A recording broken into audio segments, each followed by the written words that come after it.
will have to answer. I spoke to Macmillan yesterday. You know, remember, the Prime Minister made mention of interference. She went on the CARICOM stage and spoke about countries coming to interfere and stuff. And I would have countered that particular argument by giving the observation. I mean, obviously, I saw it along with everyone, where Michael and a couple others, some of his friends within the music scene, they were on the ground in St. Vincent, on the ground in St. Lucia. And I had a call, you know, just to be a responsible journalist to really do a deep dive to unpack some of the layers of a story. And we had a really long talk yesterday, and he established to me that, and again, you know, it's whether you believe someone or not. And honestly, I do believe him, because he said to me that the yellow is the code campaign, the tagline that was used by the UNC for the general, was really something that was created for the local government election that he ran and was successful in 2 years ago. So he did that for the Marabella seat, and it was such a hit.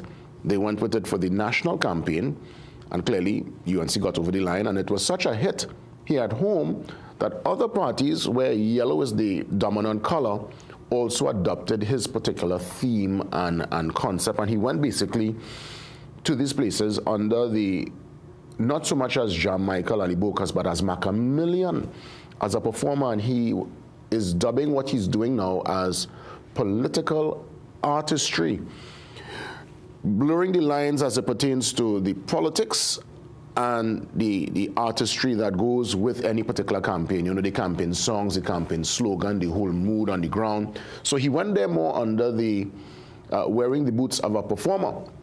And he said there was no particular clearance, there was no particular endorsement or blessing, as it were, from the Prime Minister to go across. And a matter of fact, when he said when he went to St. Vincent, he had to make a brief escape because at the time, Dr. Gonzalez, who was the incumbent, he was obviously running. He lost, now he's in opposition.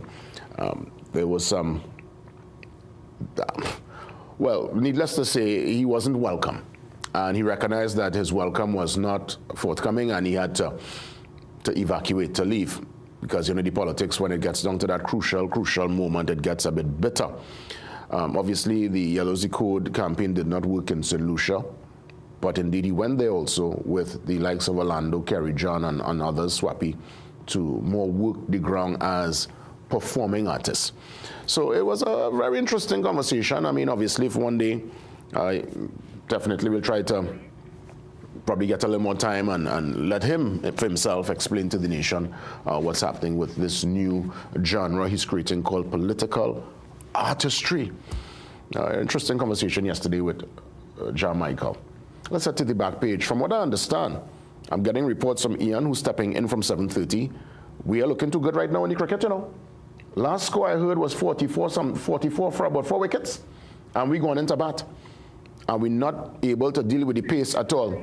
Oh God, oh Lord, have mercy. Nakisha now told me, producer Nakisha now is telling me, and 60 runs, 5 wickets down. How much overs are Nakisha? After 7 overs? Oh gosh. The 7th over now start. 60 runs on the board, 5 wickets down. It's not looking good at all. But hey, listen, if the wicket shaky, that means the same South Africa, they have to come and bat on our same wicket. So let's see. It's over till it's over, right? It's over till it's over. So we're still in. All the best to the men in maroon. Let's head to the brief on this Thursday morning.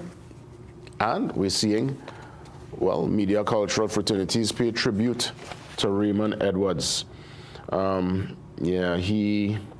was a good one, boy. Raymond, last time I saw Raymond was actually at Sterling Henderson's funeral, and he was singing in the choir. And when I tell you, journalist, broadcaster, communications professional, also a great singer, just an overall amazing guy. We lost a big one. And I want to say to Raymond's family, we send condolences. We just thank you, family, for sharing Raymond with us. Yeah, boy. I mean, I literally saw the man a couple of months ago when Sterling Henderson passed away. He was also a giant in media. And he wasn't well. You knew he wasn't well, but he never once frowned. He always had a smile, and he dealt with every challenge with such dignity.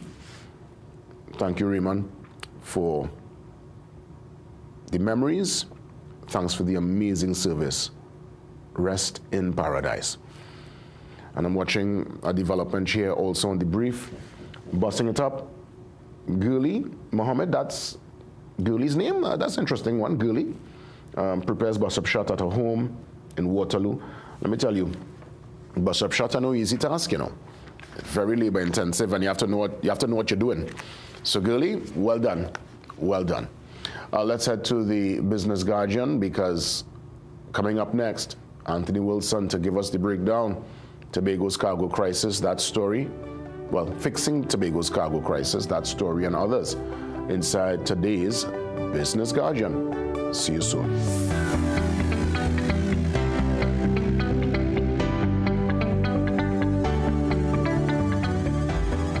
We are your one-stop, most convenient, most helpful, most caring community pharmacy. Our pharmaceutical services include dispensing medicines, repeat dispensing, clinical governance. But we also have a fully stocked convenience store featuring our refreshment aisle, grocery lane, personal care products, toys, pet supplies. We are most conveniently located out of the traffic, just 2 minutes off the highway in Heartland Plaza, in Chaguanas. Contact us on 220-8705 or 470-5938 and visit us soon.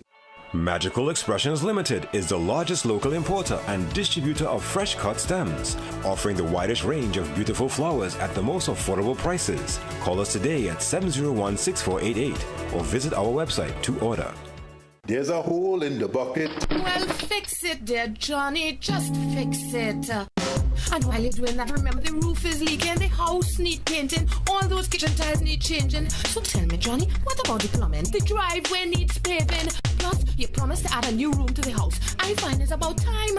Johnny, fix it. There has never been a better time for a TBLA home improvement loan. Call us today at 623-1501 or visit us at tblamortgages.com. Kali Matha Astrology Center, Master Karthik. 35 years experience, Indian generation astrologer. He can discuss past, present, and future. He can advise on reading hand, face, and horoscope. He would give advice for all your problems. Special guidance for broken relationships, husband and wife disputes. Can advise on bringing back loved ones. Gives unbreakable protection. Call now 275-7489. Located in Arima, Port of Spain, Debe, Curep, Chaguanas, and San Fernando.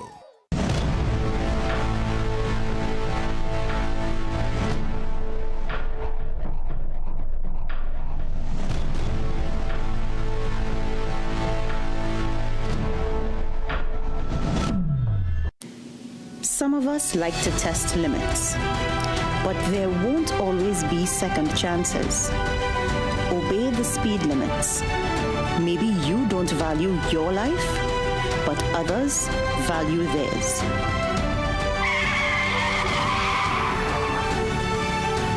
A message from the TTPS.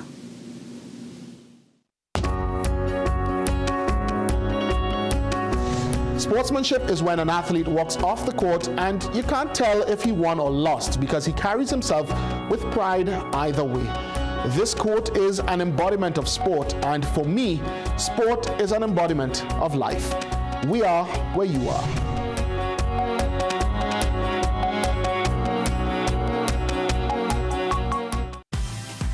Get the story first.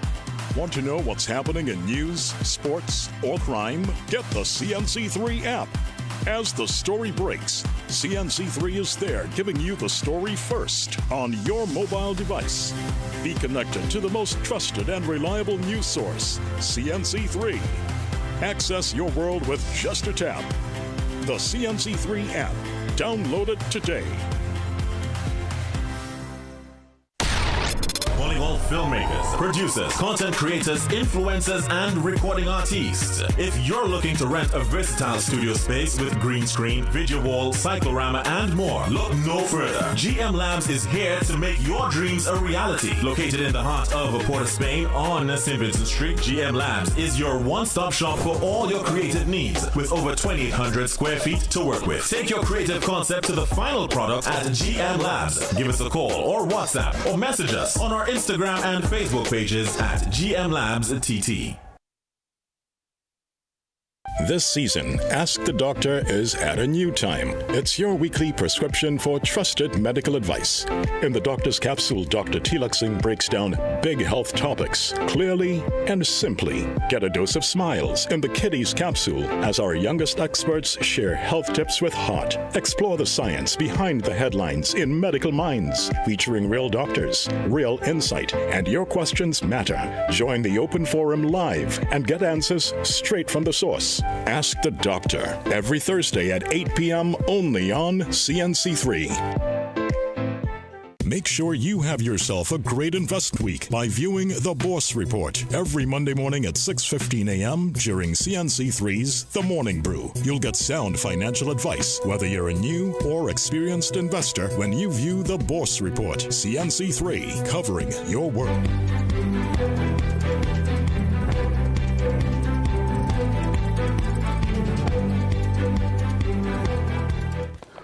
Well, Anthony Wilson joins me on the Zoom line this morning, and we're going to treat with this very hot topic. It's one that would have dominated the news cycle for weeks. A matter of fact, it's not even a conversation that honestly would have gathered momentum just in the last 2-3 weeks. This has been going on for years, really and truly, Anthony. You know, that whole sea bridge and the issues that will always come up every now and then, and the impact on the supply chain to Sweet Tobago. Anthony, good morning to you. Welcome. What's the big takeaway with the headline story here? Fixing you. So clearly there must be some solutions inside here. Anthony? Well, yeah. Yes. Jason, there's some solutions being offered. Yes. Not sure whether the solutions are being accepted.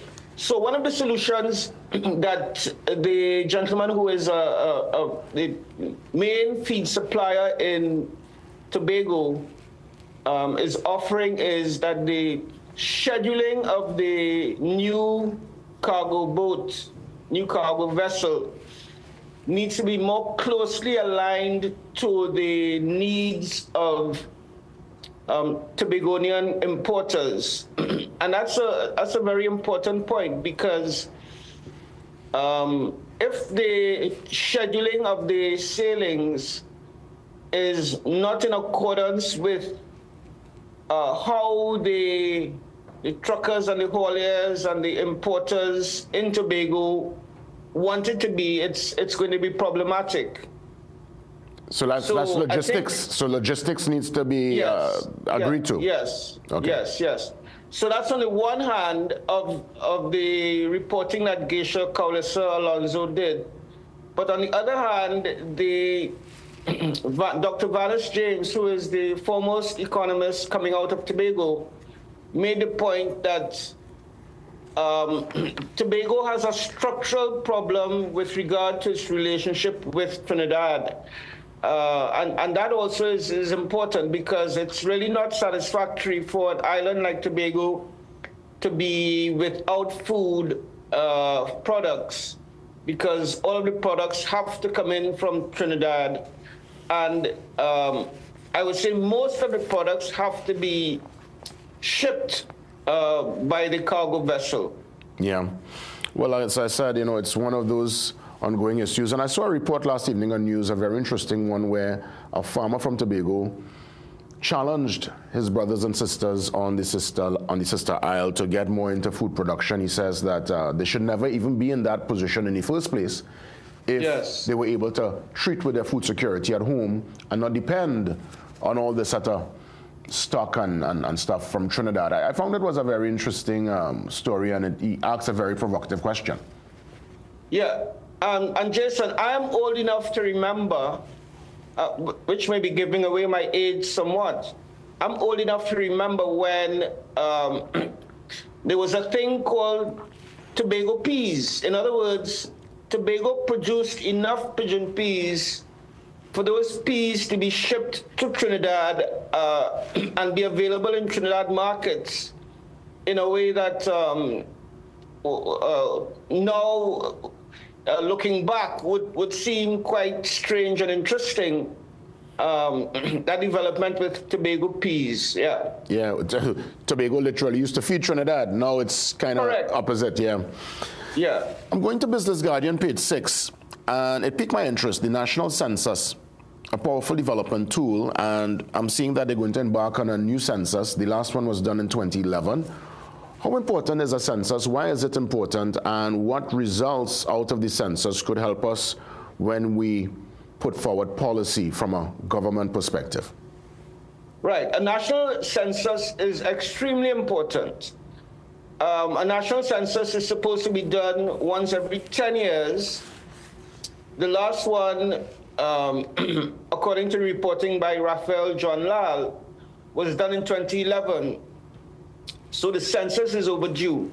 The importance of a census is that it not only tells you how many people there are in the country, it tells you where they live and what their household incomes are, which is quite an important development. Yeah. So if the census is accurate, it would tell you a whole lot of things about the population of Trinidad and Tobago that are very important in policy making. And the census will take into account all those who came into the shores in the last couple of years, all our immigrants. They also will be captured in the census, right? Yes, it would. Yes. So that for sure will take us past this, because for years, what we have sent, what's the population? We always say 1.2, then it went to 1.3. Some people kind of talk about 1.4.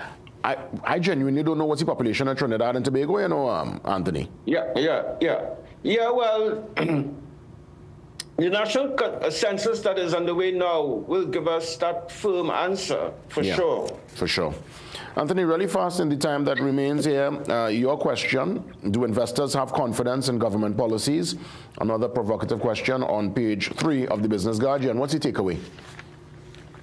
The quick takeaway is that, in my view, the government has put in place some policies that really are not in favor of investment by our private sector. And I think that's an important point to make, that one, there needs to be more consultation between the government and the private sector.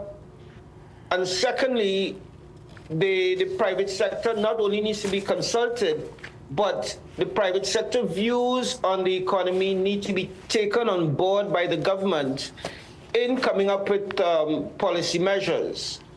And I think in some cases that has not been done.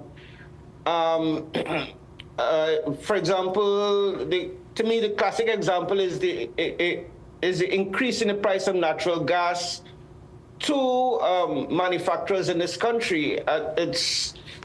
Although the chairman of NGC, Mr. Gerald Ramdeen, says otherwise, it's clear that the impact on some of the manufacturers is much larger than NGC wants to allow.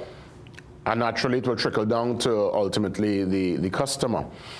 It would, yes, it would, yeah. From a business perspective, and I know you'll do a deep dive, I'm sure, this week leading up to March 7th with that meeting with our Prime Minister and U.S. President Trump. I understand that President Ali is also part of that meeting on the 7th in Florida. Any benefits you feel could come out of this particular coming together? I know the Prime Minister says issues of national security and trade will be top agenda. You anticipate any benefits, any major developments out of this very, I would say, could say it's almost a mini summit, as it were? Yeah. Well, first of all, I think we need to acknowledge that the fact that Trinidad and Tobago has been chosen, Trinidad and Tobago and Guyana have been chosen to visit with President Trump at this meeting is important.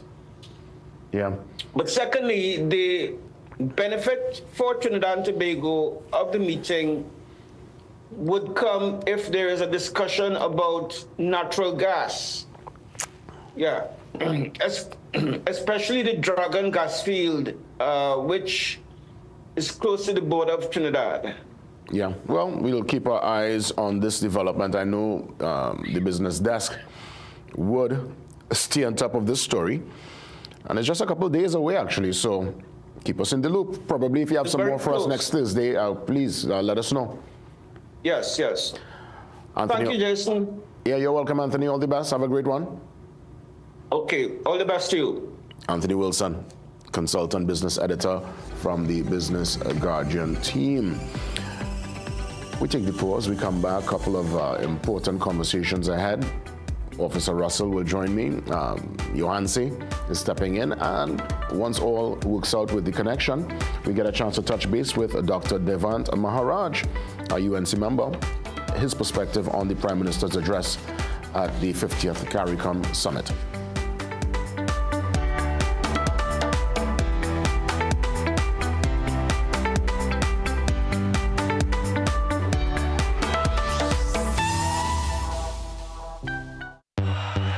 What, boy? The game showing clean, dog. Hey, it's fast internet and best entertainment I paying for, you know. Yeah, girl. Yeah, my good, eh? Hey, the call not sticking. So why you taking so long to reply to your messages? Hey, I get Wi-Fi quite out here. Yeah, boy, that's amplier. But what you doing outside? Come inside and lime now. I come in there.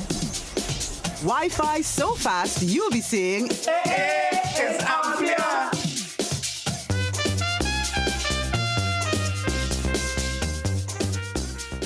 Introducing the new Sun Mix Nut Bar. Available in 3 delicious flavors: granola raisin nut, almond cranberry crunch, and coconut almond crisp. All packed on a rich bed of dark chocolate. Taste the good life, snack right. Taste the good life anytime.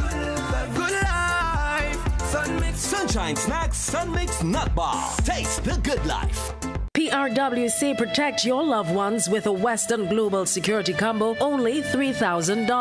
PS5 console game, $5,400. Unwind with an 85-inch Samsung TV, $9,999. HP 14-inch laptop for $1,900. Amazon 8-inch Fire tablet, $760. HP print scan copy printer, $625. We have speakers, mouse, printers, and lots more. 3 months layaway also available.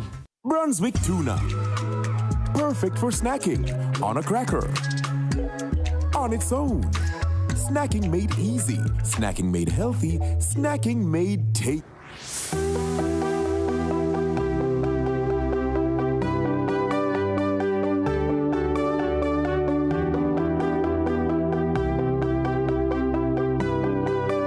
UNC member Dr. Devant Maharaj joins us on the Zoom line. Always a pleasure to have you, Dr. Maharaj, on the program.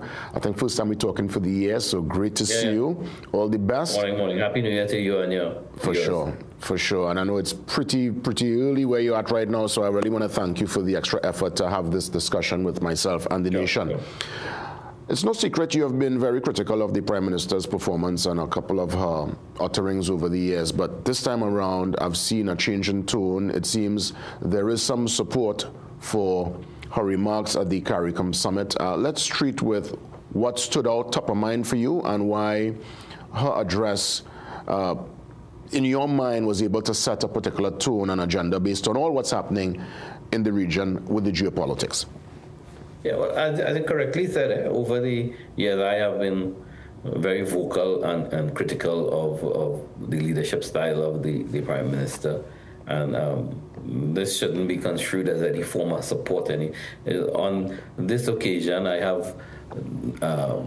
I'm compelled, I feel, to support the statement, given the almost visceral reaction by some in and outside of Trinidad on the issues that she raised. On CARICOM neutrality, hypocritical as it is, to quote one word that she used. I recall when in Guyana, the Granger government refused to hand over to Irfan Ali and Bharat Jagde, who are following the election for a long, protracted period, and they had to go to court and so on. Where was CARICOM? CARICOM was nowhere to be heard, to be seen.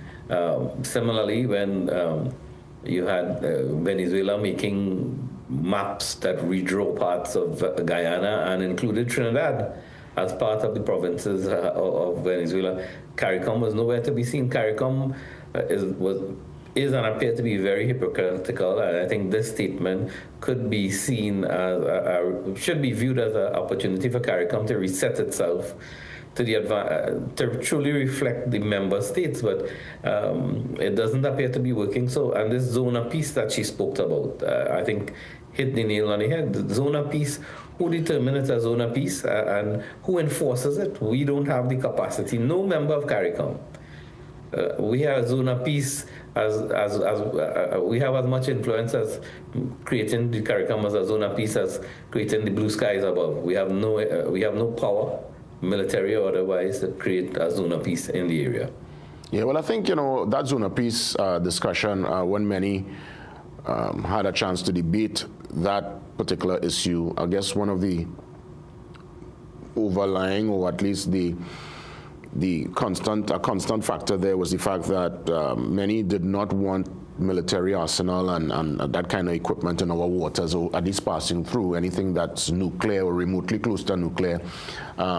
We've never really seen that in recent time. Obviously, I know the Cuba Missile Crisis back in the 60s, things would have been a bit ticklish around that time, but from then to now, there's never really been anything in our particular space. So I know that was a major concern, but clearly that time passed. True. I think that historical revisionism is part of the problem of CARICOM. I mean, over the years we have had various military games in the Caribbean region. So if it was a zone of peace, remember, I don't know if you recall the Bush-eater, weed-eater exercises where the U.S. military used to come to Trinidad and have their military assets flying over beach to destroy marijuana fields and stuff like that, where warships used to come in and paint schools in Belmont and so on.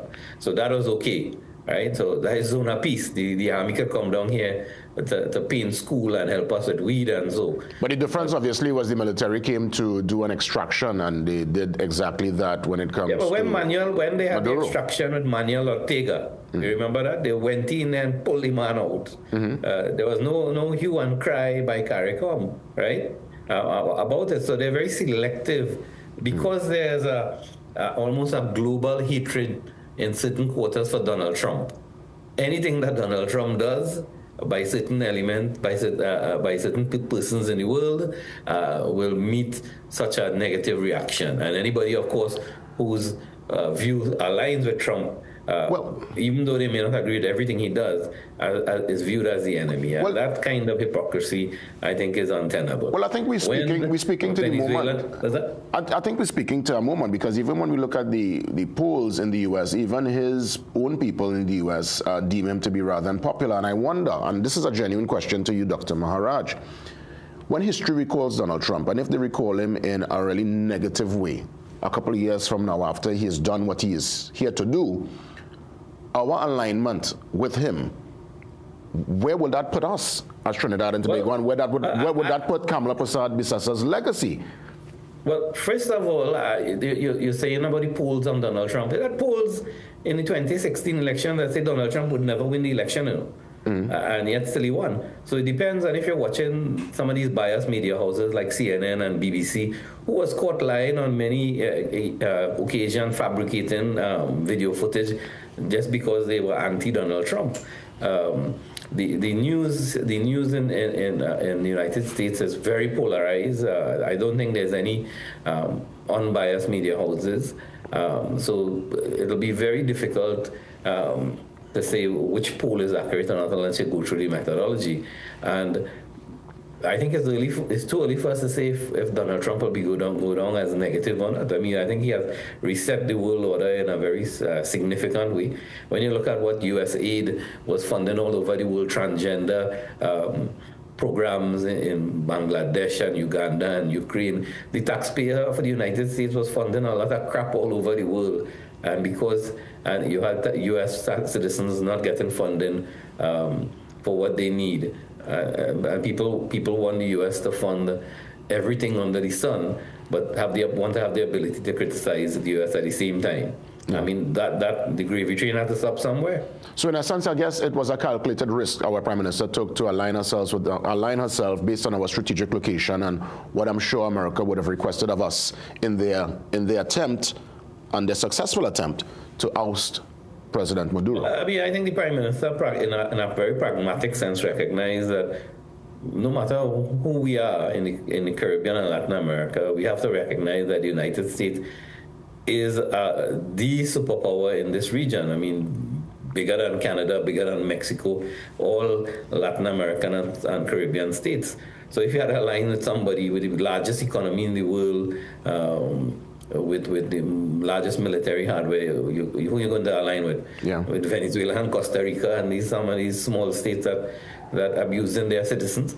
Because let us not forget that Trinidad and perhaps Guyana and other fence line states were the brunt of the recipients of Venezuelan refugees following the Chavez and Maduro government all over. Where was CARICOM? What assistance were providing these frontline states?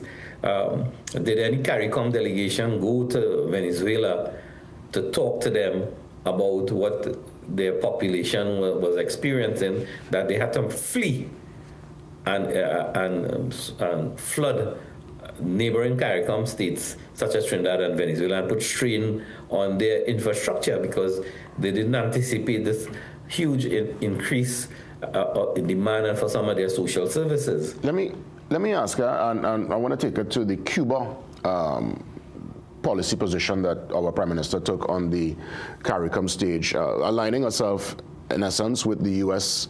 and their particular position on Cuba. She spoke candidly about their government style being communist, but on the same breath, we continue to do business with China and other countries that are kind of questionable when it comes to their government structure.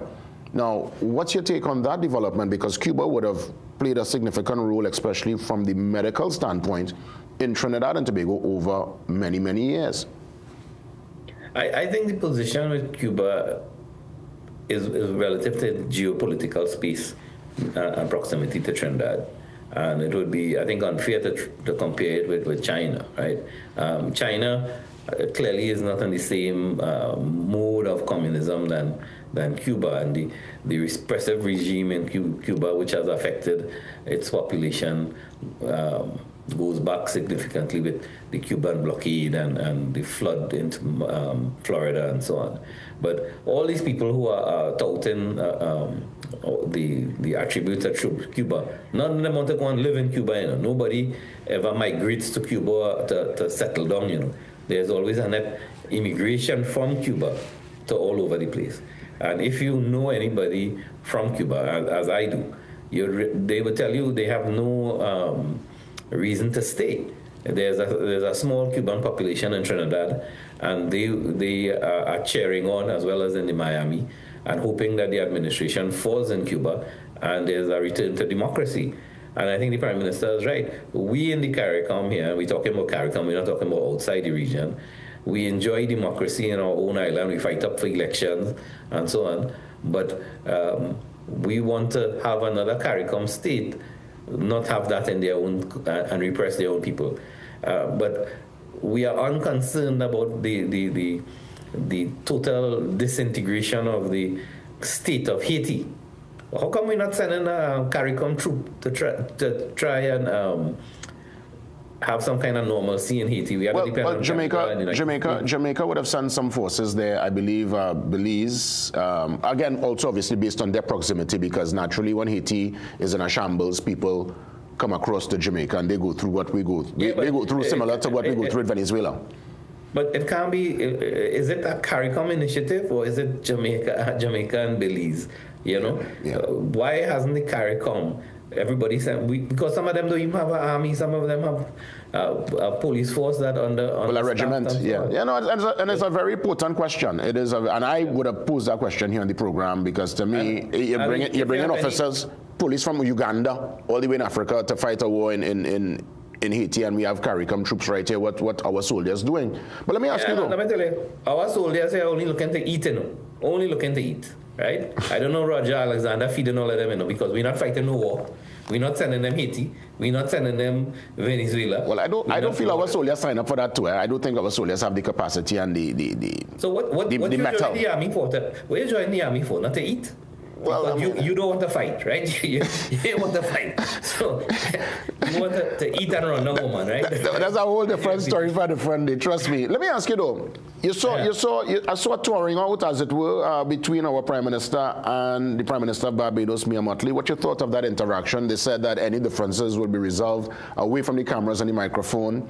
I know the two would have been I know especially with Mia Mottley, a couple of utterances I know was very, very sharp towards our Prime Minister. What you thought of that interaction? But I don't know. The little I know of the relationship, because I was asked to be on a cabinet-appointed committee for a regional fast ferry between 2011 to 2015.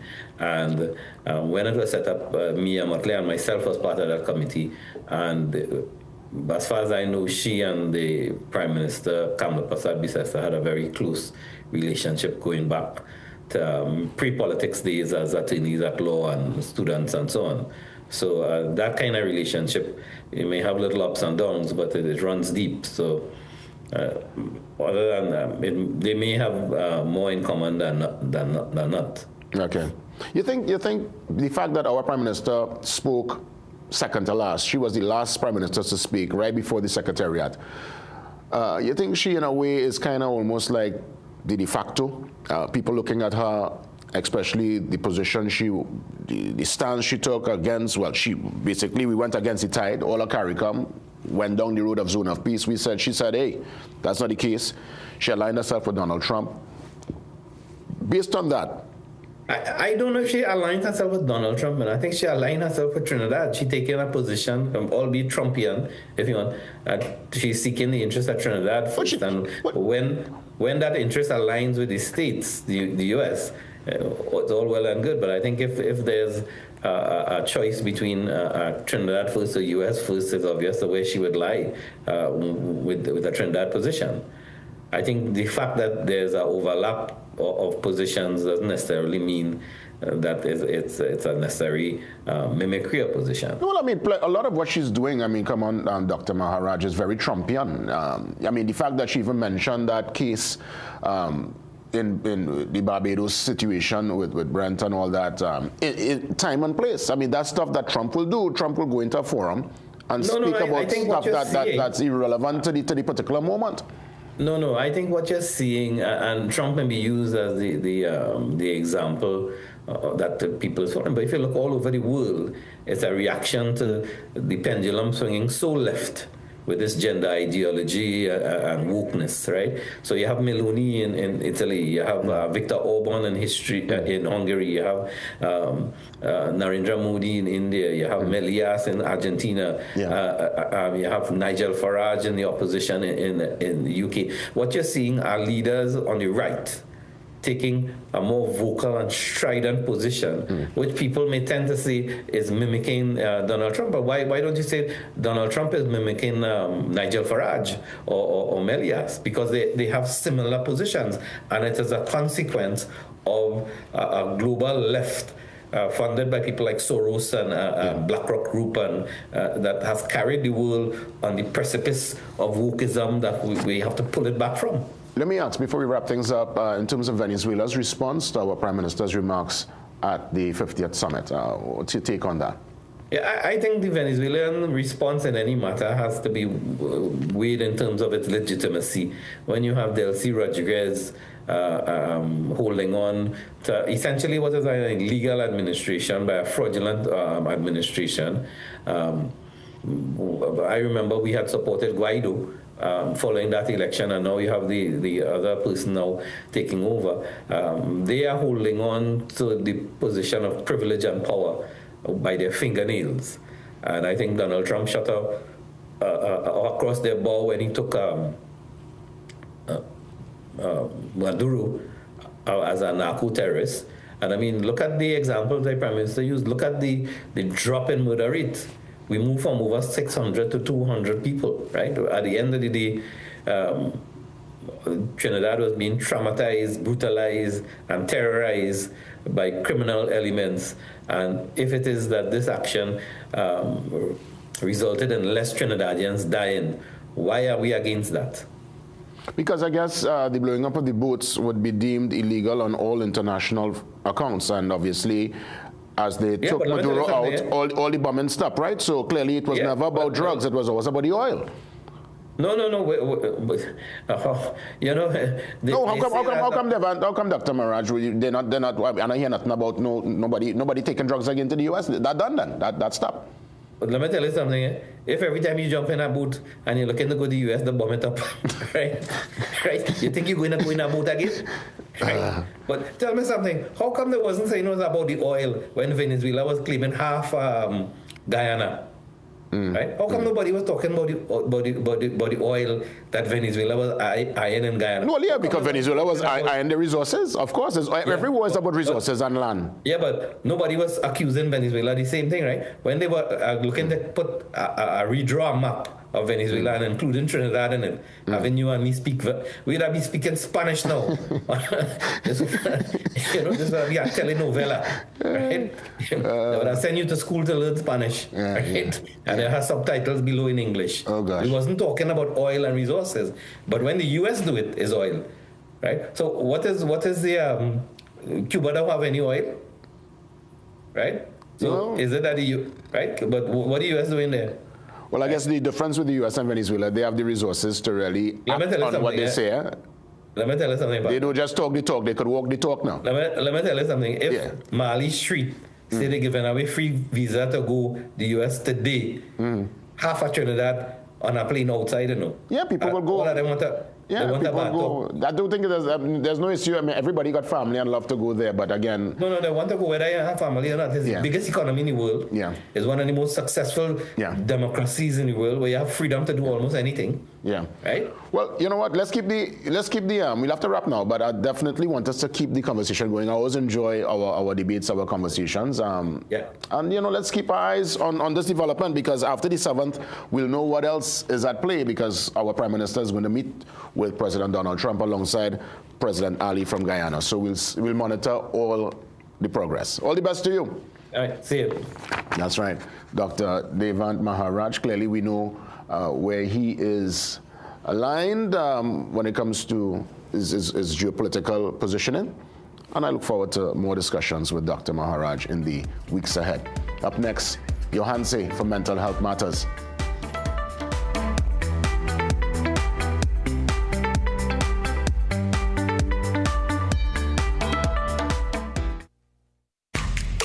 When others surrender to the unhealthy, we rise. When they conform to the status quo, we defy. We believe energy is earned, not given. We fearlessly defend our bodies from the inside out. With every sip, we unleash our greatness. We boost, we nourish, we cleanse, we recharge. We are rebels without a pause, because a supernatural life is one worth fighting for. Step into ABC Doors and Windows, where quality meets variety. Discover premium wooden, steel panel, fiberglass, and steel security doors alongside aluminum, UPVC, and steel windows designed for strength and durability. At ABC, we're always a better choice, delivering products built to last and service you can rely on.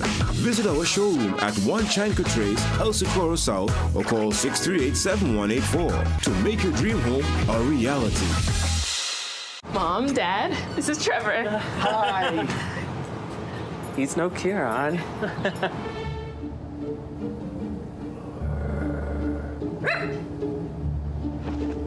Back up. Swing? That's why he crossed the road. It was funny when Kieran said it. Oh, who could that be? We're like the parents who don't miss your ex. I can't believe Kieran is in the neighborhood. CG United. Good like that. Gaming Express Limited is a premium importer and retailer of the highest quality brand name electronics. We stock the widest range of PlayStation, Nintendo Switch, Samsung and Apple devices and accessories.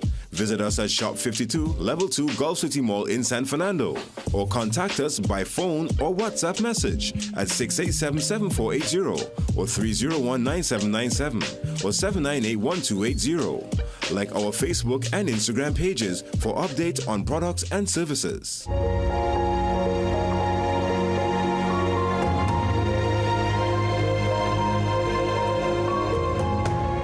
Johansson steps in a bit early this morning for a very interesting talking point. We are going to challenge today why women and men think differently. It's your mental health matters. Johansson, good morning. Jason, morning and morning to everybody viewing. This is one that has created plenty debate anytime I have a line on women and men are wrong and stuff. Look, this conversation could go for hours. Well, the thing is, it's not necessarily a debate because today are coming from a biological point of view. Do you know that the physiology of the male and female brain different? It's physiologically different. How different? All right, so I think they have a diagram to put on the screen also, but a male brain and a female brain. So a male brain is a bit longer and a female brain is a bit wider, right? And women have more connections between the left and right sides of their brain, right? So that's why women seemingly can multitask better, right? And men, we have less connections between left and right, but we have more connections in each side, which why typically you see a man have a one-track mind. What do you think about that so far? Well, I mean, that I guess based on our behavior, what you're saying is spot on, because they've always said men are more practical in a scenario, and women tend to, not saying they're not practical, but a man really have to, a one focus, or one could actually do a couple things at the same time. Hence, we've seen the household, not all times, but on a couple of occasions, where the woman really ultimately, once a household is successful, they're the ones really in charge. They could. And I'm not saying that to say that woman's place is in the house to run it now, but I'm just saying that based on history, what we have seen, a woman could handle that pressure more than a man now, in terms of making all these moving parts happening and is able to connect them. Correct. And the reason why I even bring this forward today is because actually I had a few clients, mothers with sons, and mothers not understanding what the son, why he would think so, why he would do, etc. And it actually happened over a 2-week period where I got about 6 of the same thing. So afterward, I started to do some research to understand it a little better, because we hear it all the time, but actually understand it. I don't know if the put a be. Yeah, it will come just now. They said that they're working on it, yeah. Right. So what it is that because women tend to go to a more emotional side, right? And then men, I wouldn't even say logical side, I'll just use it as different. Is understanding that is important, because sometimes women say men just move too slow, or it is think too slow, and then men might say, well, how she reached there already, how she jumped to that. But it's because of the exact structure of our brain. Now, this is a generalization. Not every man and every woman is the exact same way, but it's a generalization. Do you think because of the current environment and the fact that women are stepping up where some men have abdicated their role, women in this modern time are thinking way differently to our grannies, our great-grannies? Women, in a way now, are adjusting to actually think and operate like men in this modern time? Well, I don't know if women thinking differently versus there are different opportunities now. Because it's very possible, and even talking to some older women, when they tell me about their grandmothers, etc., their grandmothers taught this way before. So the grandmother tell them, I didn't get to do my education, or I didn't get to XYZ, you should do it. So the fact is, they were thinking like that, right? But they didn't have the opportunities. So now that the world changed, right, is that the opportunity is different both for men and women.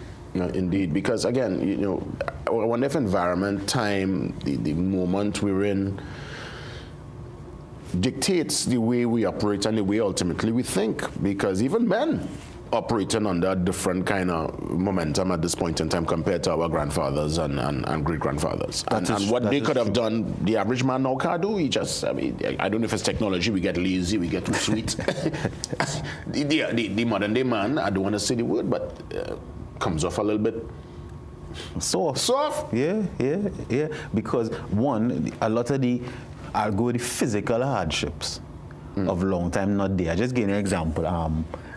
When I was a child, I bring water. Right? I didn't have water. I went by the standpipe and full of bucket to get water. Many men don't even know what that is. And I'm not saying that alone, right? Because every generation, you could say get a little softer. Because my parents would tell me to walk barefoot, to do the different things. And then, of course, I didn't have that experience. So, putting it that way, yes, things have changed, but understanding the fundamental difference, that there is a difference. So that you don't try to do something that may cause you distress. And let me give an example. So see how you say women tend to multitask better, right? And when a man doing something and somebody come to tell you, you'd say, just now, so let me just finish this first now. Understanding that one thing a woman could do is do many things, but a man may not be able to do it. And when men try to do it, it stresses them out. Well, we have the graphic, Johan says, so if you could elaborate for us what we're saying. Right. So on the left side is a male brain. That's with the blue, mostly blue. Yeah. And on the right side is the female brain. So if you look on the left side with males, it have more structures in each side. So again, that's why I say men tend to have a one-track mind. On the right-hand side, women go left and right. So they have different, more segments between the left and the right. So the neon's hitting kind of left and right, that kind of orange thing. Right. That's the female brain. Right. So that it would go from something happen, it go emotional. Then something happen emotional. Men, it will take a little longer for them to reach the emotional side. So again, this is a generalization of it, right? And not every man or woman exactly the same, but understanding the structure, even if you see it. And when I show people this, as even ask them to guess which one is male and female, and most people is guess correct, because a man would say, that one on the right, that looking kind of crazy, right? men just really say that, you right? Say, and then women you don't walk on this building in one piece, bro. Then one of them go get one bird. I am echoing the sentiments of people, and even some women say, you know what, that side looking too simple, and men is be just too simple. The next side, I like the pattern on that side. So both men and women, when they look at it, it relates us a lot how they think and understand. Well, listen, as we wrap things up, I mean, the science proof, we can't figure them out. We cannot even try to fight up, fellas. It is what it is. You saw the brain, you saw the breakdown, you answer, you have the final say. Nation, it's important to understand that men and women think differently. It's not always the same case, but it's to understand what makes you tick. Don't make life complicated, because even though life is not easy, it's really not that hard. Thank you for listening. With that, we get ready for the 7 a.m. news update. Much more after 7.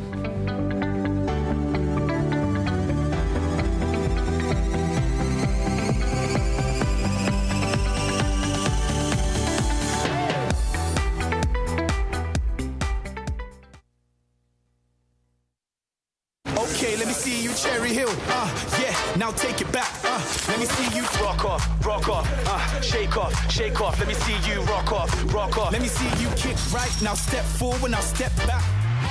Lucozade, bring the energy. Unbeatable taste, new look. Shake off, let me see you rock off.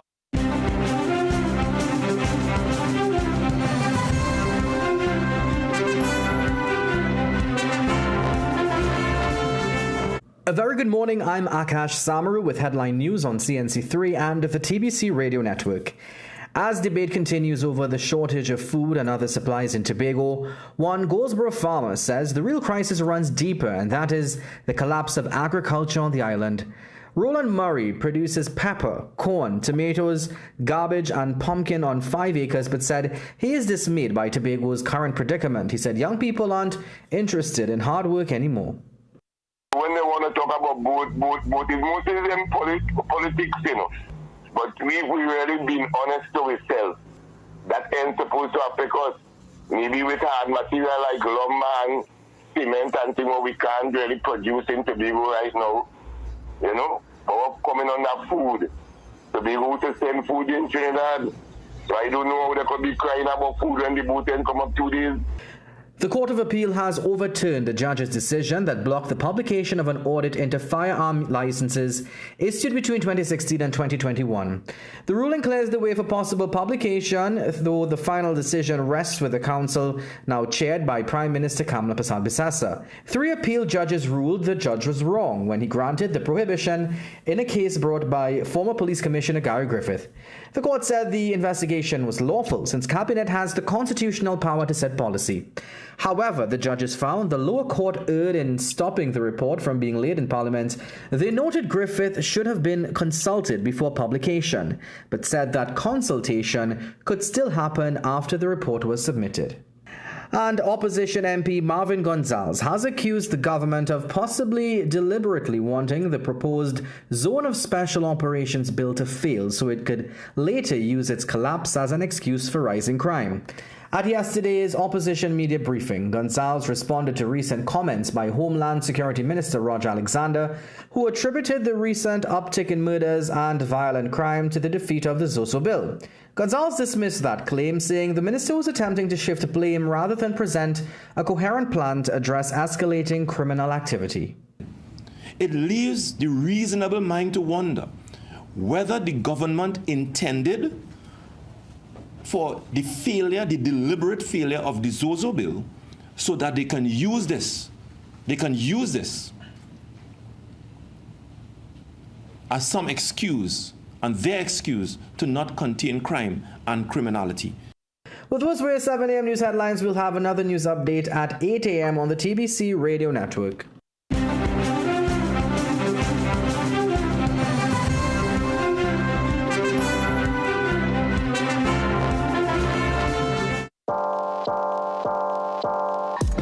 Welcome to Holiday Inn Express and Suites. Do enjoy, Stacey. You want some coffee? Can I have a bit?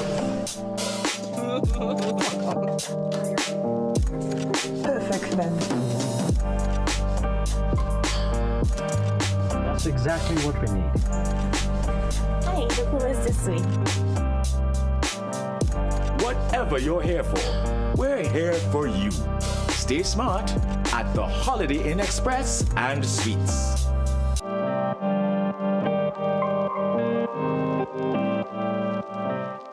Struggling with blood sugar swings, high blood pressure, or stiff joints? Take control with Aja Nutrition's powerful wellness trio.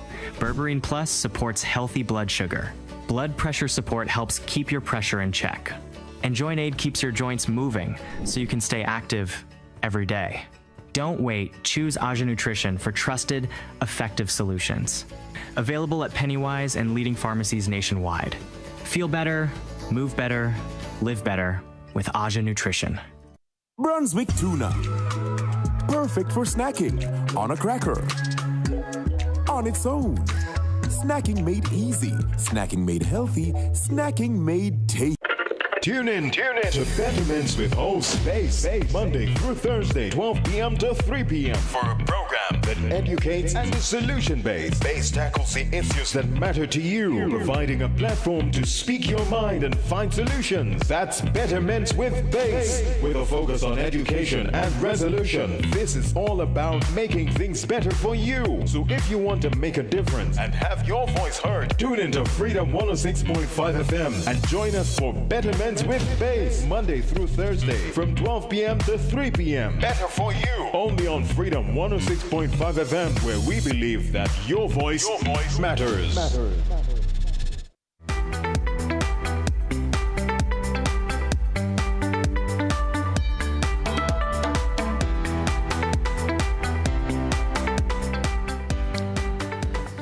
You know, if you recall, a couple of weeks ago, the women parliamentarians, I remember Carolyn C. Prasad-Beach, and she was on to treat with this amazing project, the Yes Parliamentary Leadership Program, where young ladies are encouraged to come into the program to gain knowledge, to rub shoulders with, I guess, former parliamentarians, women who would have been in the House, upper house, lower house, to really soak in information, soak in knowledge, and to empower these young ladies. I want to welcome some past participants who could really speak in real time to the benefits of this tremendous program. We welcome Samara.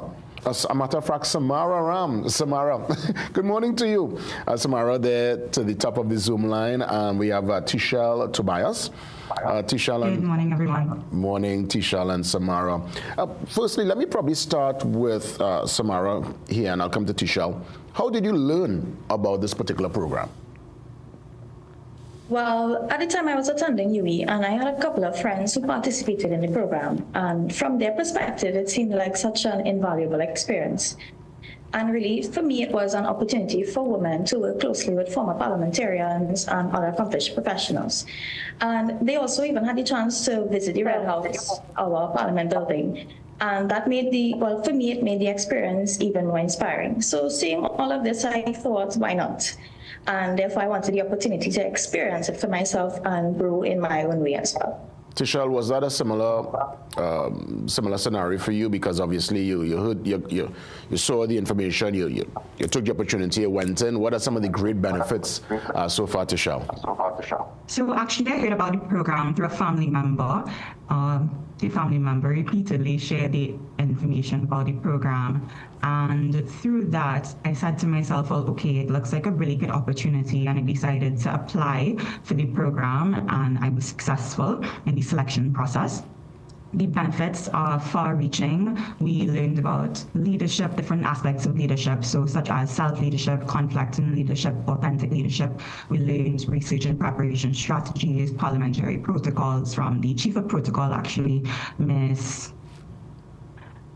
chief of protocol, and we learned so many other aspects of being involved in Parliament and being involved in decision-making spaces. So what I would say is that if you are listening to this program and you know someone between the ages of 18 and 29, I would encourage you to share it with them so that they can have the opportunity to apply for the program.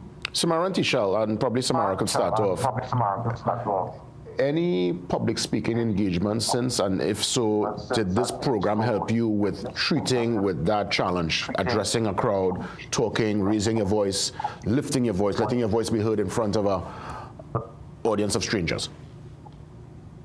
Oh, yes, definitely. I think one of my biggest takeaways from this program is, of course, self-confidence and learning to public speak. Well, this has helped me in my role because I'm a budding attorney. I'm currently attending the Hearing Law School. And within the law school, we have different competitions and different law and legal competitions. They're called moots.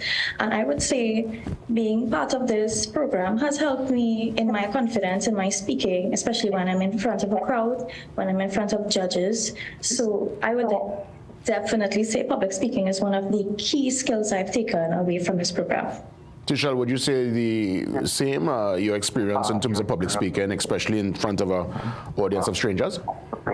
Yes, I would say so. So the culmination of the Yes Leadership Program ends in a simulated parliamentary debate, and we are seated in the House of Representatives, and there we have media personnel present, as well as past and current parliamentarians, as well as some members of the diplomatic corps. So we had a simulated debate as well as a practice session, and learning about those things, or how to address persons diplomatically and speaking in front of such a very prominent audience definitely helps with public speaking.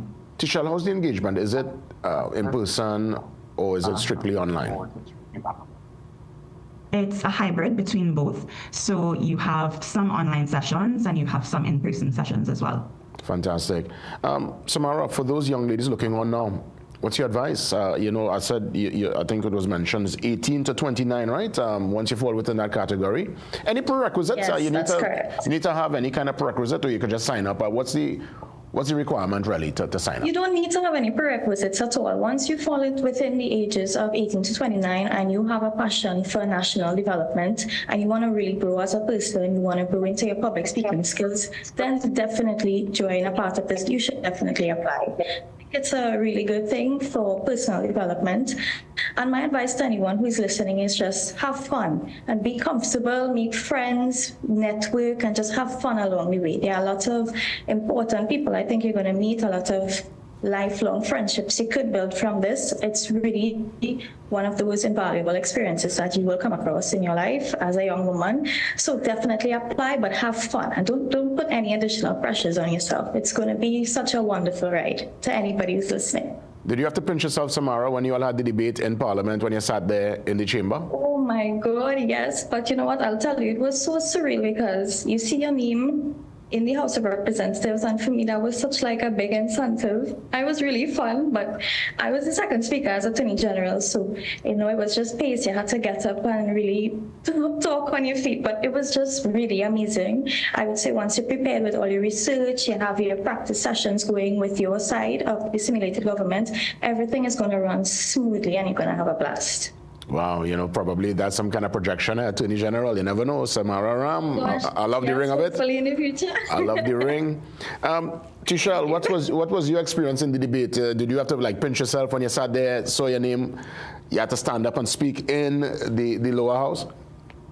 It was absolutely surreal. So I served as the Deputy Speaker as well as the Member of Parliament for Princestown. So it's meant to reflect the current allocations of Parliament. So Dr. Ali at the time was the Deputy Speaker. So the interesting part about it is that you get to learn so much about how our country is run, because in that role as Deputy Speaker, in the beginning of the debate, I sat as a member of the government, but when I served as the Deputy Speaker, I had to basically shed my government skin, and it really allowed me to see how impartial the Speaker of the House has to be for a debate like that. Interesting. Well done, ladies. I'm so happy that you had a chance to experience this. We hope the young ladies looking on would definitely take the opportunity. I understand the deadline for registration is Monday. So put yourself in again. March 2nd, yes, that is the deadline. That's right. And again, kudos to the women parliamentarians of Trinidad and Tobago for putting this on. Samara, Tishel, all the best in your career, in all your endeavors. And I know your names eventually will end up in the lights. We look forward. Thank you so much. Thank you so much. You're most welcome. Samara Ram and Tishel Tobias. Remember those names? They were part of the past cohorts of the Yes Parliamentary Leadership Program. We take the pause and we come back. Police on you next. Officer Russell is in the building. See you soon.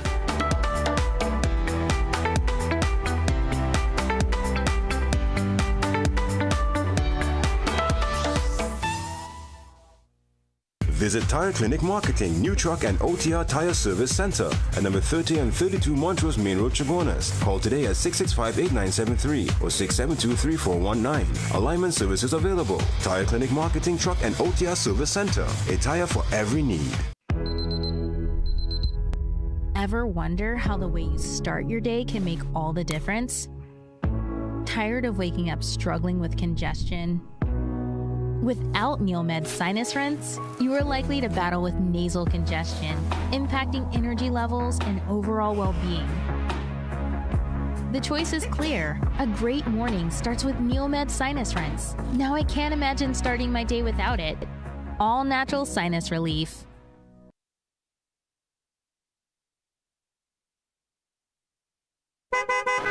Are you tired of the same old boring drive home from work? Look no further. Get ready for the ultimate after-work rush with Freedom 106.5 FM's The Overdrive with Davey. Mondays to Fridays from 3 p.m. to 6 p.m. Let Davey take you on a thrilling ride of non-stop entertainment and education. He covers the topics of the day, delves into the latest food and lifestyle trends, and brings dynamic guests from exciting professions to share their professional stories and experiences. Take advantage of this energizing and engaging experience. Tune into Freedom 106.5 FM, Mondays to Fridays, 3 p.m. to 6 p.m. for The Overdrive with Davey, the ultimate way to end your day with a bang.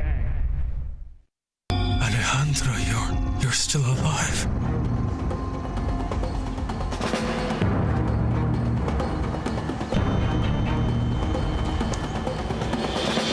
Mr. Alejandro! Mrs. Lucia! Mrs. Lucia, come quick, Mr. Alejandro! My goodness! You're so... Sophia! Don't miss the gripping drama Cabo. Sundays at 8 p.m. only on CNC3. Some of us like to test limits, but there won't always be second chances. Obey the speed limits. Maybe you don't value your life, but others value theirs.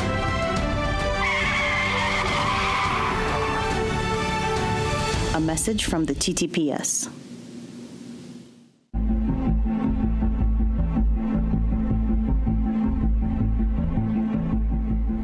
ESP Russell joins me. This is our first conversation post-Carnival 2026, and I want to start things off by telling Officer Russell, the Commissioner, and all those who on the ground, to the fresh face. I see some officers, they Carnival Tuesday, milk on their face, look like they must now pass out. On the beat, keeping us safe. It was really a tremendous showing, and I want to say congratulations and kudos to you and your team, Officer Russell. Well done. Thank you. Good morning, Trinidad and Tobago. On behalf of the Commissioner of Police, Deputy Commissioners, Assistant Commissioners, and First and Second Division officers of the esteemed Trinidad and Tobago Police Service, I say thank you for that commendation and the way you opened.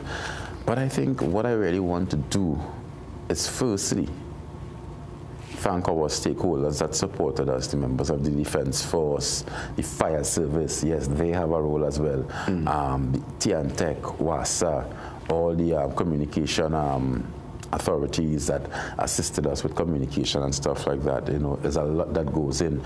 Our municipal police, our traffic wardens, there's a lot that goes into the preparation of Carnival. And we have already started to prepare for Carnival 2027. But most of all, I want to thank the public.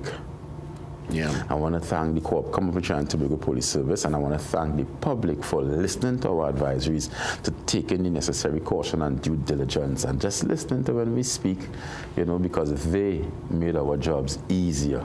Yeah, compliance is so important. I was on top of the truck with Bliss on Tuesday. We went up, officer in khaki, asked for everybody to come down. I complied, naturally sometimes there's a kind of back and forth interaction as to why, thing, and I was able to say on the mic, listen, everybody, they would just come down, and he gave me a thumbs up, and it was peaceful. And I think, once we tend to challenge local authority, and something, we don't do it with the NYPD, we don't do it with the force out there in England and these places. I don't know if it's a local thing, if it's because of that comfort we feel at home. And it's something also with today's topic, with our youth. We see young people now. Back in the day, a policeman tell you, or policewoman tell you, move, you're gone. You understand that it's police. We're seeing young people now challenging police. And I wonder, where does this stem from? If this is pop culture, if this is just a breakdown in parenting and the entire community. I know it probably is not an easy thing as an officer to give an instruction and a young person challenge it. Stand up there. Well, again, like a big man. Again, too, it goes back into the home, right? And then when you have these young children listening certain types of music where it is a rank or something seen as a mark of honor to threaten or oppose authority, like our sister countries, like up the islands, they have their own issues. When you look at what is going on in Mexico, touching on world affairs, all that is taking place now is as a result of a military operation where one of the drug lords were killed. And you are seeing the outcome of that. Yeah, the president had to address the nation because with obviously now the FIFA. Yeah, because it's threatening the World Cup now. Definitely. The hosting. Definitely. And we are talking about something law enforcement did, and it caused this kind of uproar. So no longer can Trinidad and Tobago think that we are isolated. We are all part of the system that we call the globe, the world, So we have to guard against certain things. Officer Russell, the challenge for me at times is that I know officers like yourself and many who I will have conversations with speak towards community policing, the soft approach, getting to know the community, understand the folks within the space, and to treat with it from that level of understanding. And then I know there's the hardline approach where you have to sometimes come in with the iron fist and be very forceful. Is there ever really, could we find some sweet spot in the middle I think we can always find a sweet spot in the middle, you know, and it's something I always do, you know, because discipline starts at home and ends abroad. And we need to go back to those fundamental principles that we utilize to raise our children, and not just our children, our loved ones, our relatives that may depend on us or look up to us. Because, I mean, sometimes you may not be a biological parent, but you have a niece, you have a nephew, you have a cousin that you could mentor, that you could train, that you could guide. And it's an all-hands-on-deck approach when it comes to raising children, especially these days. It needs an amalgamation of stakeholders and NGOs. I'm happy with the opening of the Civilian Conservation Corps. I would have looked at the news last night and see where sports was instrumental in the prisons, and how many of the youth are really excelling by way of sport and could now be reintroduced into society after their time has been completed. You know, so we looking at rehabilitative systems and processes for children, because, you know, you must be able to reintegrate them back into the system, even though they would have committed a wrong. We cannot just, for far too long, we have just been turning our backs. We give up, we give up, we give up, we give up. I am sitting here today because my mother didn't give up. I gave a lot of trouble. I gave trouble. But my mother didn't give up. And this is why I'm sitting here today. I am a living example of that. Yeah, well said. You know, when I went to YTC some years ago, talking to the young men who are inside to answer questions on, well, whatever they would have done, the mistakes they would have made, you see a certain humility, a reasoning, coming to terms with what they have done, and obviously, well, they have to answer questions before the court. And I told myself, my goodness, you know, I wonder if these young men could be used to talk to other young people so that they don't have to end up in a scenario then. It's only when you end up really facing the brunt of the law, I think there is that stark reality that, listen, it's real, and I have to make adjustments and do a 180. And I hope for the young people who are enjoying their liberty, is there a way we could tell that story to them in real time so they don't end up having to treat with that, in their lifetime? Well, you know, we have to go back to the institutions again, the schools, the churches, the homes. You know, I have seen certain media houses airing certain commercials where, you know, yes, they speak positively to the children, they speak about abuse, you know, but we're asking parents as well and guardians to look for the signs to see when that child is going through something, because there's a lot of pressures out there. There's peer pressure, there's social pressure, there's academic pressure, and we have to really monitor our loved ones and look for mood swings, look for change in behavior, look for aggression, look for change in sleeping patterns, look for change in eating patterns, and really access, because you may be a single parent and you may not have the time, but you have to show that concern. You have to show that love, show that care, monitor the child's online activity and stuff like that. So, you know, have open communication. For far too long, we are allowing the telephone to be the device that raises our children. You just give them a laptop, or you give them a telephone, and they sit down and they play on it whole day, but you're not even looking back to see what content your child is looking at on YouTube, what is really going on. So everybody have a responsibility to play a greater role in that child's life, whether the child is your child, whether it's a neighbor child. We have to go back to the days of it taking a village to raise a child. And when I say a village, a positive village. Well, unfortunately, you know, as you said, we need to get back there. We're probably not there just yet, and hence the reason, I guess, the TTPS, so much responsibility is now on the shoulders of your colleagues. Hence the reason we're seeing officers in school. Who would have ever thought the day would come where officers will have to position themselves in certain sensitive schools?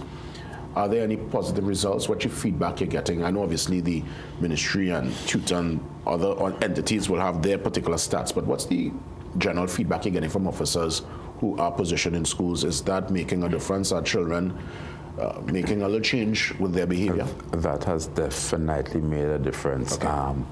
We have seen a lot less school fights, and now what you have the stations doing as well for schools that may want to take the activities outside of the school because of the presence of the officers within the school. We now have patrols dedicated to go to those areas when school about, especially in some areas, and they have a concentration of schools in certain areas. So we tend to have the patrols deployed to pay specific attention to that. Of course, it's based on our resources. What we could do, we will do. But we continuously call on the public. Sisters, don't sit at home and you're seeing something going on and you haven't contacted 999, you haven't contacted child lines, you haven't made an attempt to get the child involved in the police youth club. There are things out there that children could get into, and it is incumbent on us as parents, guardians, relatives, loved ones to be vigilant and do our observations and guide and enroll that young one in the correct and appropriate activities where we would experience some level of change to behavior. Yeah, all hands on deck. All hands on deck. ESP Russell, I want to thank you as always for coming through. Again, commendation on a great carnival, and let's keep the conversations going. God spare next week, we'll have another important talking point. Okay, thank you, Trinidad and Tobago. Have a wonderful day and a wonderful weekend ahead. Ian Wilson steps in next for the morning shot. He will tell us the latest from our T20 match out there in India. Started off a little bit shaky. Is that going to change? I don't know. Listen, when I heard the score just now, I said I want to hear no more. 176 for 8, not bad. We could defend that. Not bad. Ian Wilson steps in next. Morning shot.